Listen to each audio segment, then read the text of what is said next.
The door clicked shut so softly it almost sounded polite. But the bolt sliding into place, that sharp final snap, was loud enough to cut straight through my chest. Rainwater dripped down my sleeves and pooled at my feet on the wooden porch, but neither my husband nor his mother bothered to look back at me through the glass. They didn't even pretend. Before you begin, take a deep breath, because this story isn't just emotional, it's unforgettable. Stay with me till the end because every scene reveals something they never wanted me to discover. I stood there, one hand on my belly, the other on the doorframe, breathing slowly to keep the cramps from tightening. I wasn't surprised they locked me out. What surprised me was how calm I felt watching the porch light flicker above me, casting a pale circle around my shoes. A few hours earlier I would have been sobbing, begging, apologizing for things I didn't even do. No. I simply watched.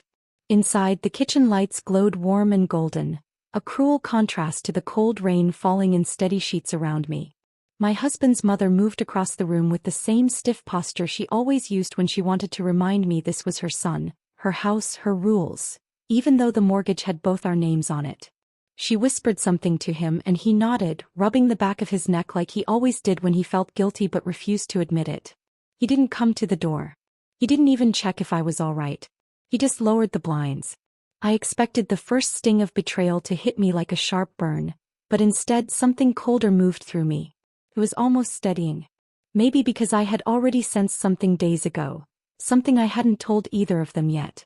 A detail I kept to myself, waiting for the right moment. And suddenly, standing there drenched in the rain, I felt that moment drawing closer. The wind picked up, blowing a spray of rain against the side of the house. The porch boards creaked under my weight.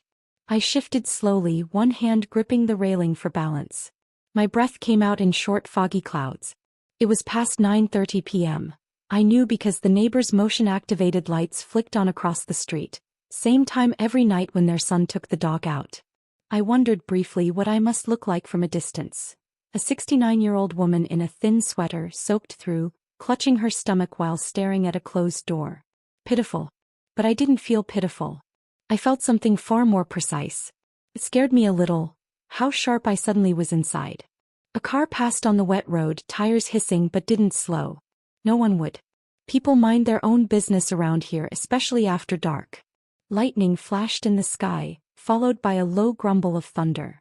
I flinched, not from the sound but from a sharp pinch of pain low in my belly. I closed my eyes, leaned forward and breathed through it. I'd been having these pains all week but I hadn't told my husband. He would have mentioned it to his mother and she would have had something to say, she always did. She believed women my age had no business carrying children. She didn't say it outright but she didn't have to. Every look, every comment dripped with judgment. The porch light buzzed overhead, dimming again. My fingers tightened around the railing until they hurt. Then through the blinds I saw movement. My husband walked into the living room, rubbing his temples like he was the one in pain. His mother handed him a mug, probably her chamomile tea she swore soothed family stress. He took it, sighed heavily and collapsed into the recliner. They were settling in for the night. Without me. I blinked the raindrops from my lashes and for a moment the porch light flickered back to full brightness. That's when I noticed something small but strange. The spare key box near the steps, the one my husband promised to keep stocked, was cracked open. They had removed the key. That was deliberate. That wasn't an argument going too far. That was a decision. My breath grew tight. I looked at the window again. My husband avoided facing the door. His mother sat stiffly beside him, hands folded, eyes fixed on the blinds like she was daring me to knock again. Like she was waiting for me to fail. The rain drummed harder on the porch roof. The chill sank deeper into my bones. I shifted slightly, trying to ease the pressure in my back. "You don't get to win," I whispered, not to them but to myself. Another contraction tightened through me, not sharp enough to send me to the ground but strong enough to make me inhale sharply. If I called for help they would hear me. They would have to open the door or at least look. But I didn't call out. I stayed silent. My phone buzzed weakly in my pocket, nearly out of battery. I wiped the screen with my sleeve to check it. Only 10%. Enough for one call, maybe two.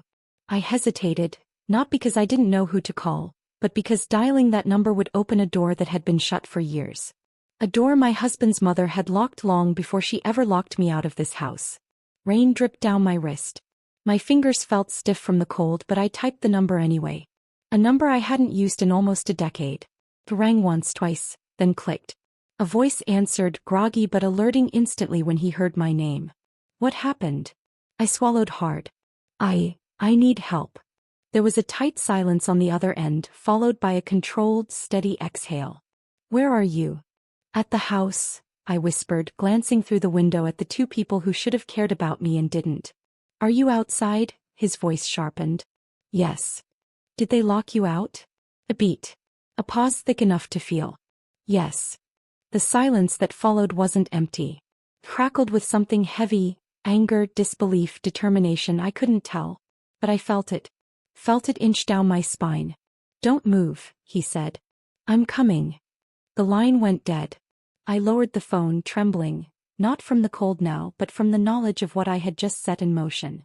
The man I called was the person my husband's mother feared more than anyone else in this world. The son she tried to erase. The son she pretended didn't exist. The son she shoved into silence so her real family could shine. And now he was on his way here.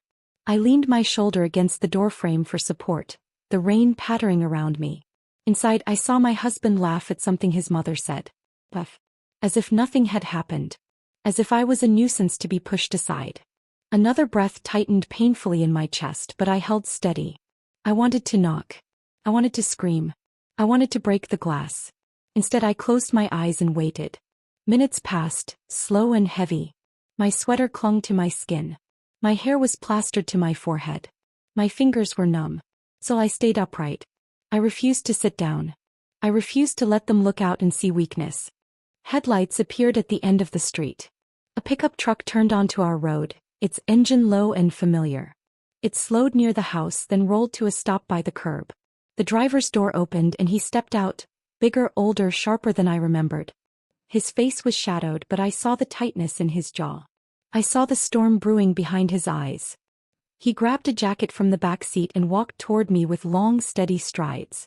What did they do to you? He asked quietly, draping the jacket around my shoulders. His eyes traveled over my soaked clothes, my trembling hands, the closed blinds. I shook my head, unable to speak. He looked at the door. Then at the dark windows. Then back at me.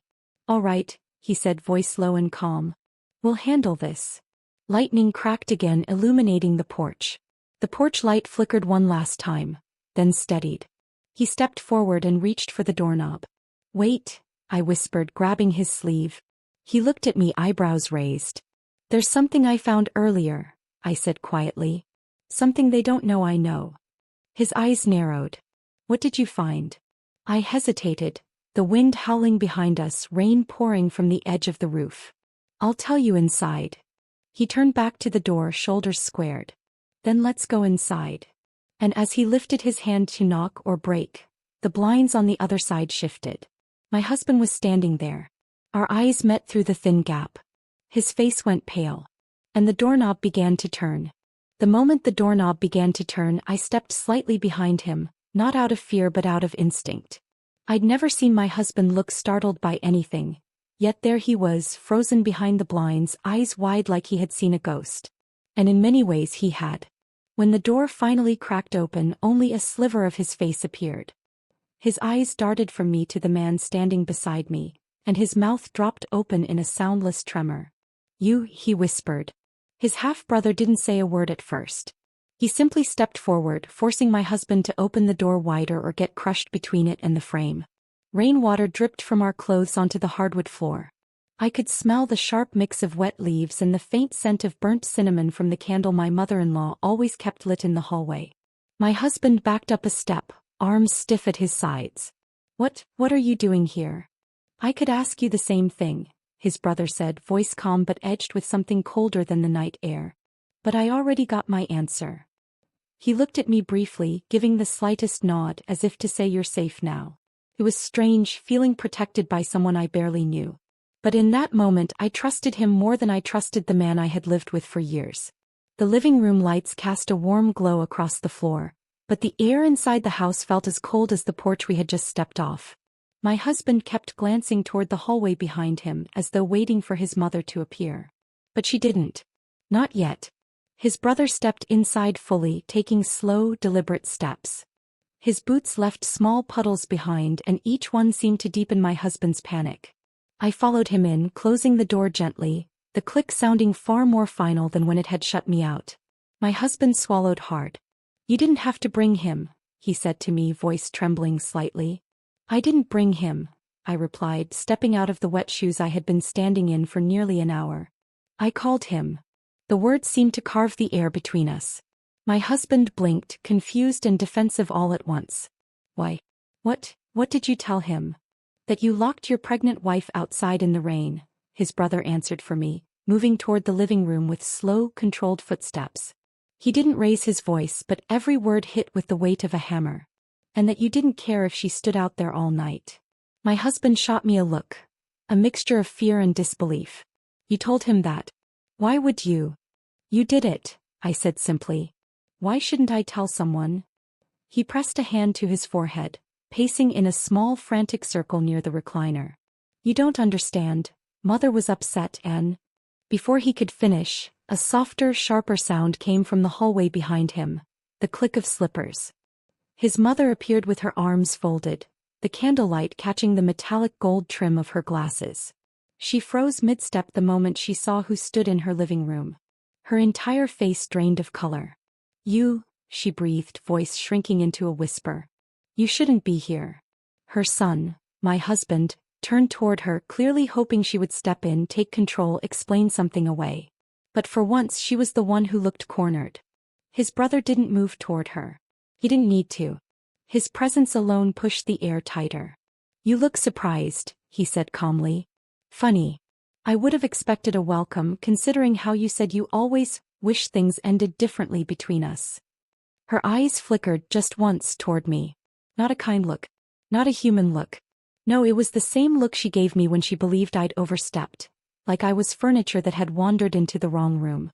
"You had no right to call him," she said sharply, directing the accusation at me. "This is a family matter and you—" "It is a family matter," her older son cut in. "And that's why I'm here." She tightened her lips in a hard line, then tried to recover her composure. "What do you think you're doing? Barging in like this? We aren't children anymore."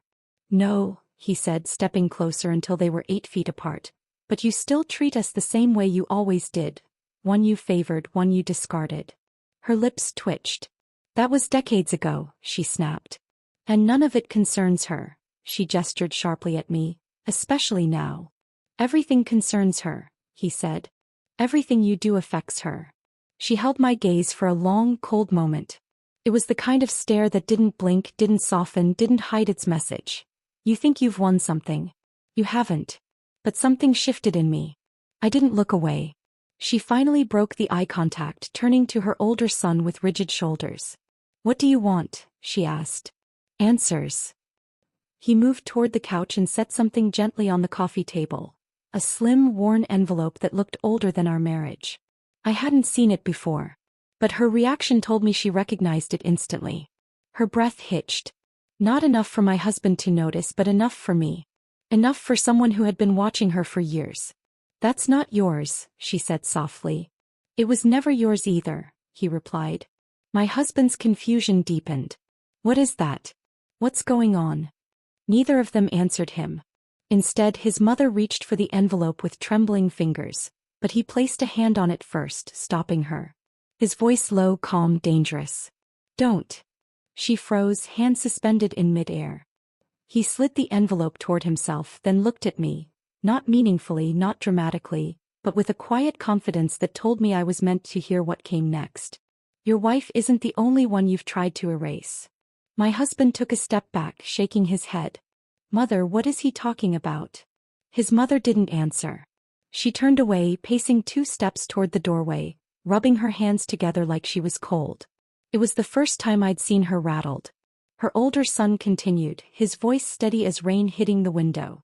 "Tonight isn't about old fights or family grudges. It's about what you did to her." He nodded toward me as he said it. "You locked her outside. You put her and the baby at risk. And you didn't care." My husband's face twisted. "You don't know what happened." "I know enough," he cut in without raising his voice. And I know Mother taught you how to treat the people you think are beneath you. My husband opened his mouth to argue, but his mother stepped forward sharply, almost desperately. That's enough, she snapped. Stop making this dramatic. She's fine. She's standing right here. And she won't be standing here much longer, her older son said quietly, if either of you keep pushing her. His tone was not a threat. It was a fact.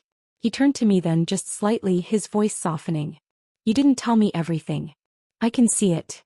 I looked down at my hands, still trembling from the cold. There were things I hadn't said. Things I had kept hidden earlier that evening. Things I had discovered days before. Things they didn't know I knew. And the truth was starting to press against my chest like a rising tide. I'll tell you, I whispered, but not here. My husband's eyes darted between us, frantic and confused.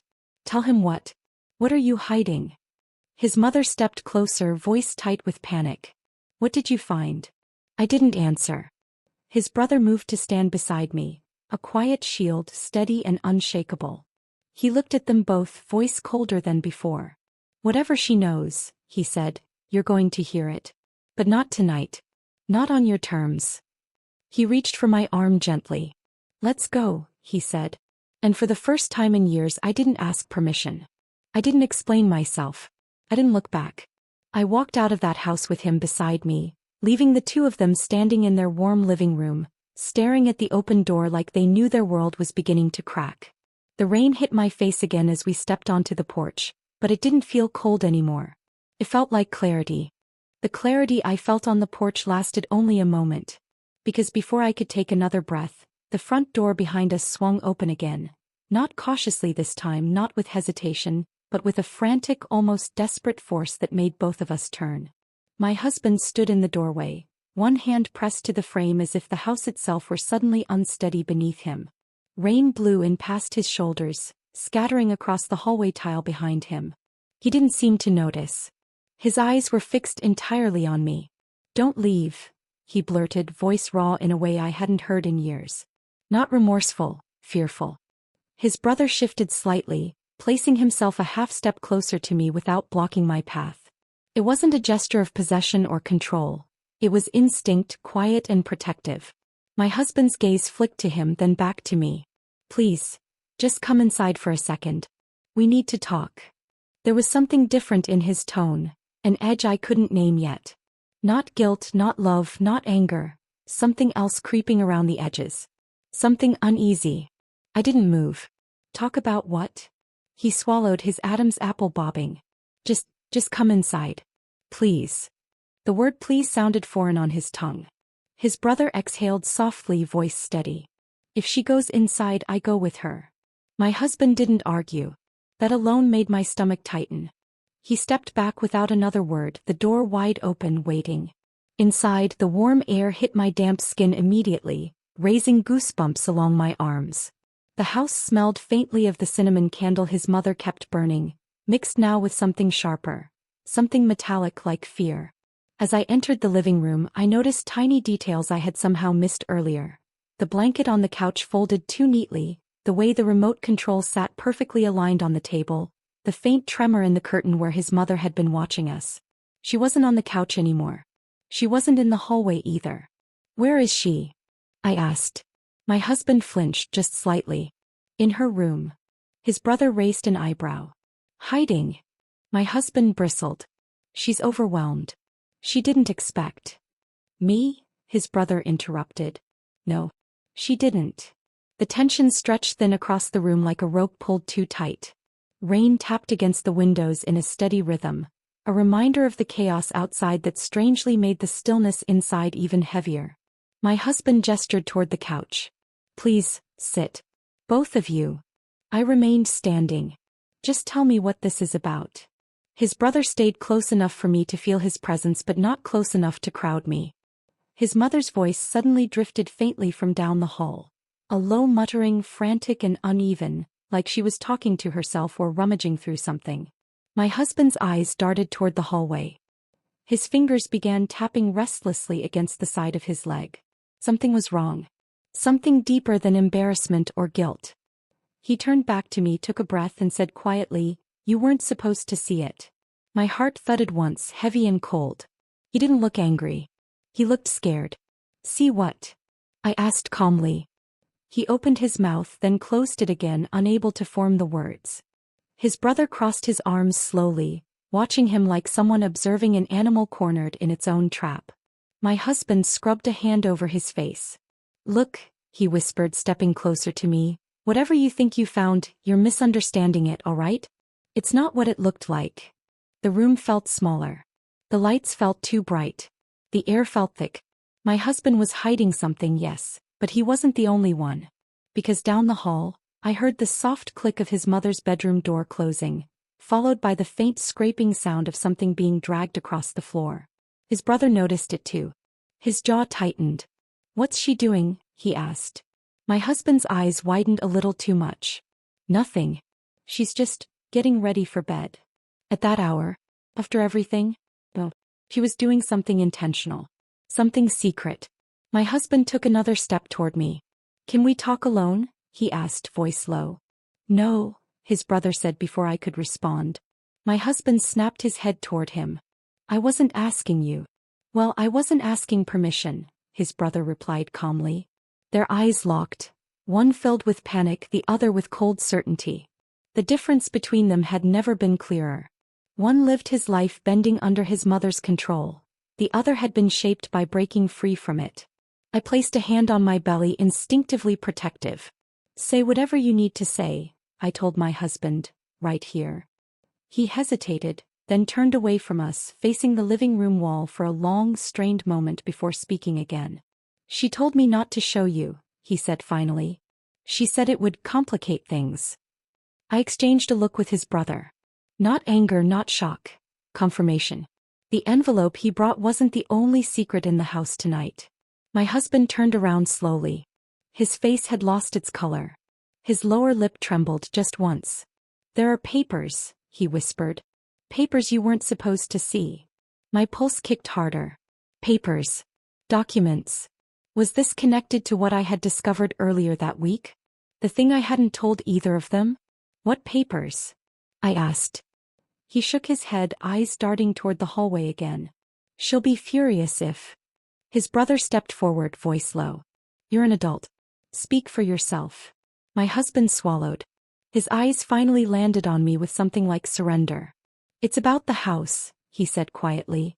About the ownership. The room tilted just slightly. I steadied myself against the back of a chair. What about the house? He didn't answer. His silence stretched too long, too painfully, until the faint scraping sound from his mother's room grew louder, metal against wood, steady and deliberate. His brother turned his head sharply toward the hallway. What is she moving? My husband's face went blank. He froze with his mouth half open, like he had been caught in the middle of a lie. I don't know, he stammered. Maybe she's... But before he could finish, the scraping stopped abruptly. And my mother-in-law's voice, thin and trembling, filtered faintly through the closed door. Where did I put it? Where did I put it? My husband lunged toward the hallway instinctively. But his brother caught his arm. What is she looking for? He demanded. My husband shook his head, but the panic in his eyes betrayed him. His breathing sped up. He looked from me to his brother, trapped between two truths he could no longer hide. I can't, he whispered, voice cracking. I can't do this. And then, without warning, he pulled away and ran toward the hallway. Wait. I called after him, but he vanished around the corner before I could take a step. His brother followed, not running, just moving with a decisive, measured pace.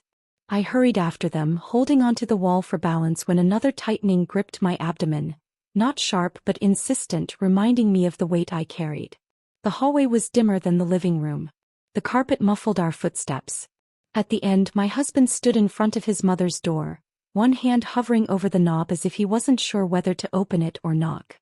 He looked back at me, eyes full of fear, regret, and something else I didn't recognize. I didn't mean for this to happen, he whispered. His mother's voice rose again, muffled but frantic.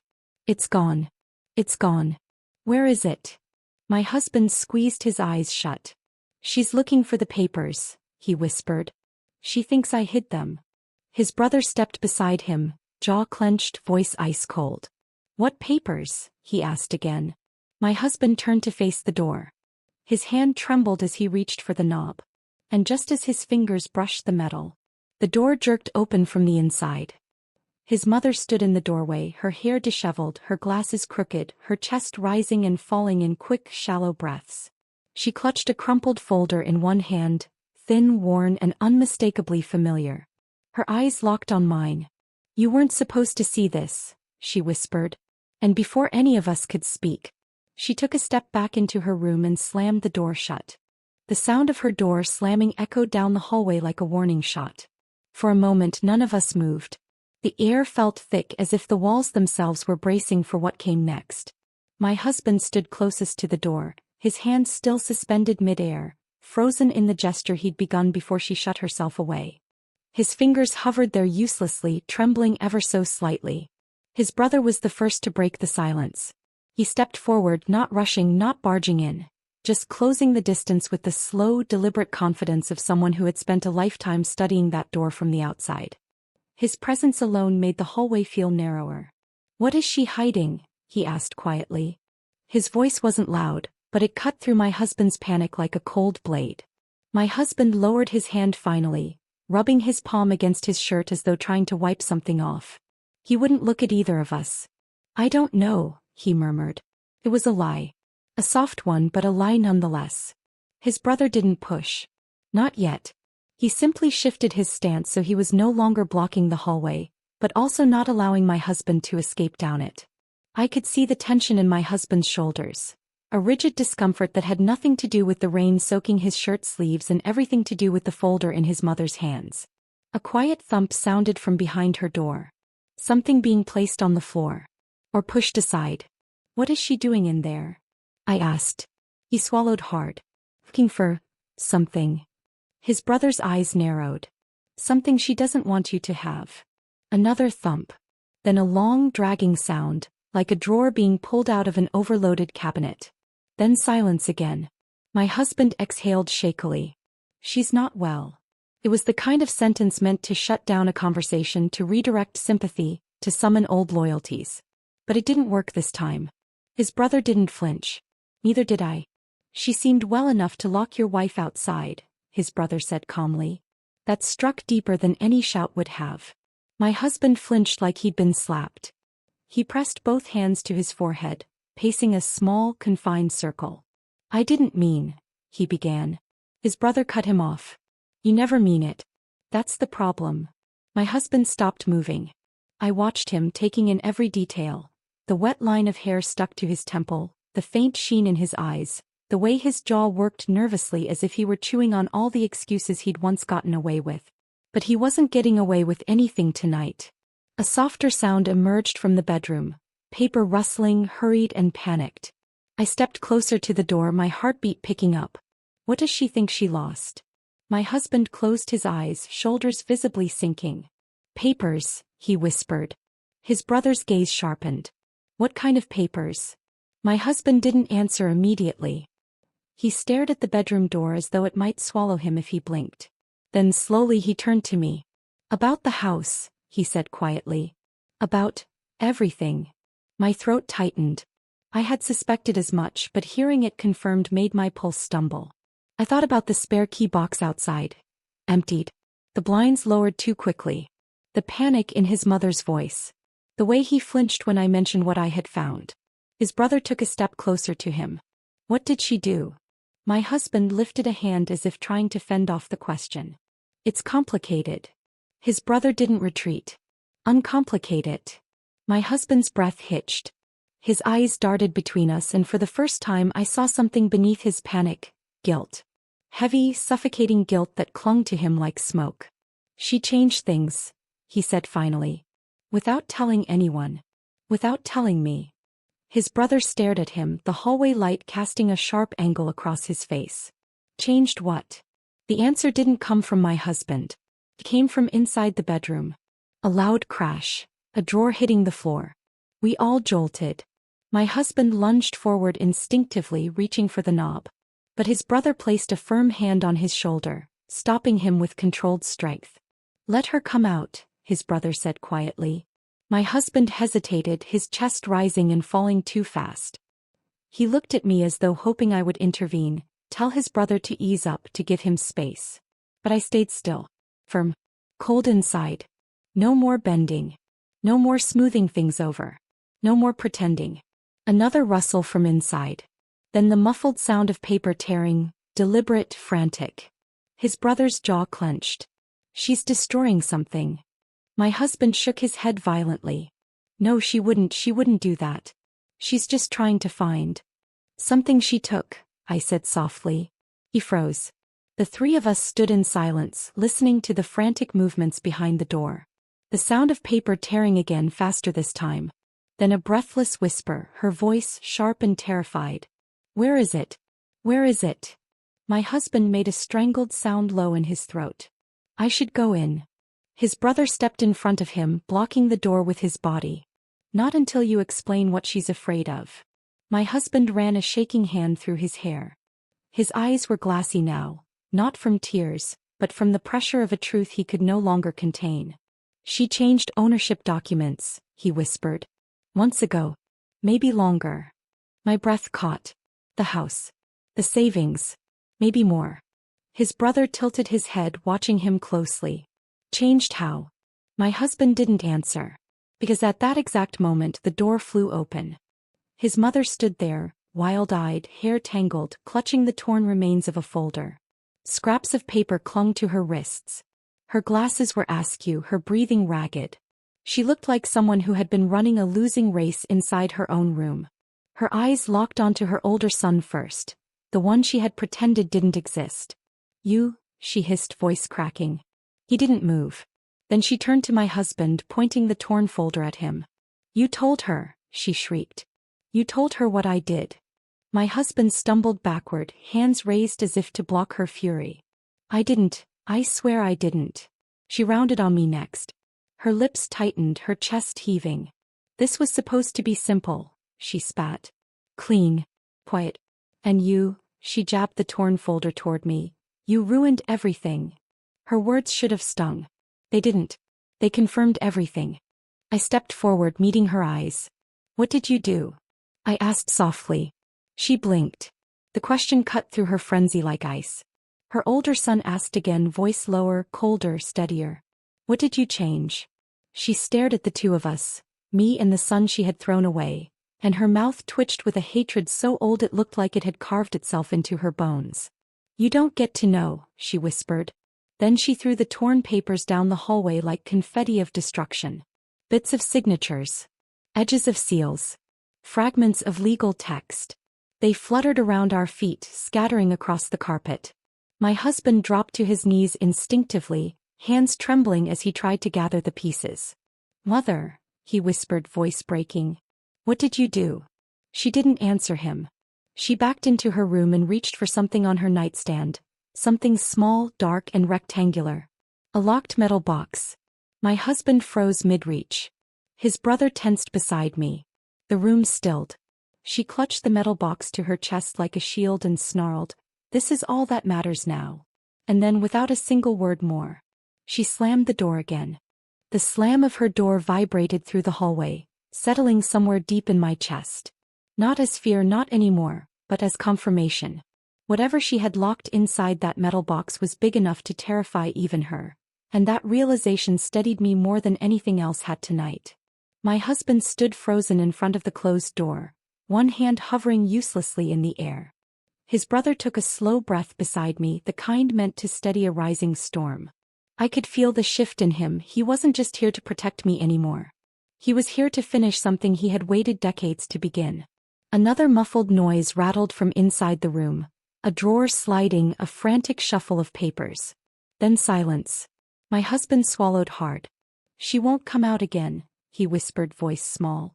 His brother took a single step forward, placing himself between the door and my husband. "Then we bring her out." He didn't knock. He didn't raise his voice. He simply reached for the knob and turned it slowly. It didn't budge. She had locked herself in. My husband's breath hitched. "Please, don't make this worse." His brother ignored him. He leaned closer to the door. "Mother." His tone was quiet. "Open this." No answer. He tried again. You're not hiding from me this time. Still nothing. What came next wasn't anger. It wasn't even force. It was a quiet inevitability. He reached for the small latch at the top of the doorframe, one my husband had installed years ago but never engaged. His brother flipped it open with a practiced ease, braced his shoulder and pushed. The old frame groaned, then gave way with a sharp crack. The door swung inward. My husband stumbled backward in fright. His mother stood in the center of the room, clutching the metal box to her chest like a drowning woman clinging to the last piece of wood in the ocean. The room itself was a disaster. Drawers pulled out, papers scattered, personal items thrown aside in a frantic search. She looked smaller now. Fragile almost. But her eyes, those were wild, hard, and ready to strike. "Get out," she whispered, gripping the box tighter. "All of you. Get out of my room." Her older son stepped forward. "No." Her gaze snapped toward him, sharp as broken glass. "You don't have the right." He didn't blink. "You took that right from me years ago." My husband moved between them, shaking, palms open. "Please, everyone stop. Let me talk to her." His mother cut him off, voice rising. "You promised me." Her eyes darted to me then, filled with an old hatred barely contained. "You promised she wouldn't find out." Her words hit the air with a force that made my breath catch. "What exactly wasn't I supposed to find out?" I asked. She stepped backward, bumping into her vanity table. The metal box clanged against its edge. "You think you're entitled to everything," she spat. "You think you get to walk in and take what doesn't belong to you. But this," she shook the box, "this is mine." Her older son took a step closer. "Open it." "No." "Open it." I said a no. Her scream tore through the room. My husband flinched violently. His brother didn't move. And something inside me, something quiet, something patient, clicked into place. "Give it to him," I said. Her eyes snapped to mine. "Never." But her grip faltered. Her fingers trembled. Because she knew something we didn't yet know, and fear made her hands weak. Her older son reached out, slowly, deliberately. "Mother." "Enough." He backed up another step. Her heel hit the bedside table. The box slipped. It hit the floor with a heavy metallic thud, popping open just slightly, enough for a corner of a document to peek out. I saw my husband's face crumple. Not in anger. In recognition. He whispered, "No, no, she didn't." His brother bent down, calm as ever, and lifted the box. She lunged. He didn't fight her. He simply sidestepped, letting her momentum carry her forward. She stumbled, grabbing the edge of the dresser to steady herself. "Don't," she hissed. "Don't look inside that." He opened it. Right there on her bedroom floor, under the dim warm light of her bedside lamp, he opened the box she had built her life around. The first document inside was a bank statement, years old, with numbers so large my breath stopped. His name was on it. His brother's. Not hers. Money she had taken, hidden, spent. The second was a notarized, forged transfer of the inheritance their father left, the one she had sworn never existed. The third, my hands began to shake before I even understood what I was seeing, was a property deed. My name was missing. Not scratched out. Not erased. Replaced. Replaced with her name. Replaced with her son's name. And dated 3 months after I married him. I felt my chest tighten, not from shock but from the truth confirming itself. Every cold comment, every manipulation, every dismissal, all of it was part of something bigger. A plan that had begun long before tonight. My husband staggered backward until he hit the wall. "No," he whispered. "Mom, tell me you didn't do this to her." She lifted her chin. "I did what I had to do." Her older son looked at her. "You forged signatures." She glared at him. "I protected my family." He held up another paper, one with my forged signature on it. "You destroyed your family." She didn't deny it. She didn't apologize. She simply sneered. She was never supposed to stay. My husband covered his face with both hands, sliding down the wall until he was sitting on the floor. I stepped forward slowly, quietly, controlled. "All these years," I said, voice steady, "you pretended to tolerate me while you were dismantling everything behind my back." She glared at me. "You didn't deserve this house." And you thought you did? Her lip curled. Of course I did. Her older son closed the metal box with a firm snap. You're going to answer for this. She let out a cold laugh. And who's going to make me? You. He slipped one hand into his jacket and pulled out the slim envelope he had brought earlier, the one he had laid on the dining table hours before. Only now did I understand why he had carried it all these years. He held it up. Not just me. My husband lifted his head, eyes red. What is that? The truth, his brother said simply. He handed the envelope to me. My fingers trembled as I opened it. Inside were copies, clean, crisp, undeniable, of documents she had tried to destroy. Her confession about forged signatures. Her transfer of funds. Evidence of the accounts she hid. Receipts for the lawyer she bribed. And notes, written by her own hand, outlining how she planned to remove me from the house after my baby was born. Every piece fit together like a puzzle she thought no one would ever complete. Her face drained of color as I read. You can't prove anything, she whispered. Her older son nodded toward the hallway. Actually, we can. He stepped aside, revealing two uniformed officers standing at the doorway, quiet, waiting. My husband gasped. You called the police? His brother nodded once. Hours ago. His mother's knees buckled. No, she whispered. No. You wouldn't. But he would. And he had. The officers entered the room, speaking calmly, announcing her rights. She screamed. She denied. She begged her youngest son to protect her. He couldn't. He didn't. They led her out past us, her slippers dragging on the carpet, her breath hitching with every step. My husband sobbed into his hands. His brother placed the metal box gently on the dresser. You enabled her, he told him quietly. But now you get to decide who you become without her. My husband didn't answer. I walked out of the room, down the hallway to the doorway where the cool night air met my skin again. The rain had stopped. The street glistened under the lampposts like the world had been washed clean. For the first time in years I felt something rising in me. A slow, steady peace. Not relief. Not victory. Just peace. The kind that comes after a battle you never wanted but finally survived. As the police car pulled away, I placed a hand on my belly, feeling a soft flutter beneath my palm. We're safe now, I whispered.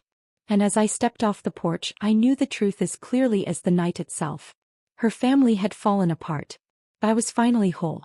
And that was my real revenge. Thank you for listening, my friends. If this story touched your heart, don't leave without subscribing. I share new emotional, powerful stories every day, and I'd love to have you with me for the next chapter.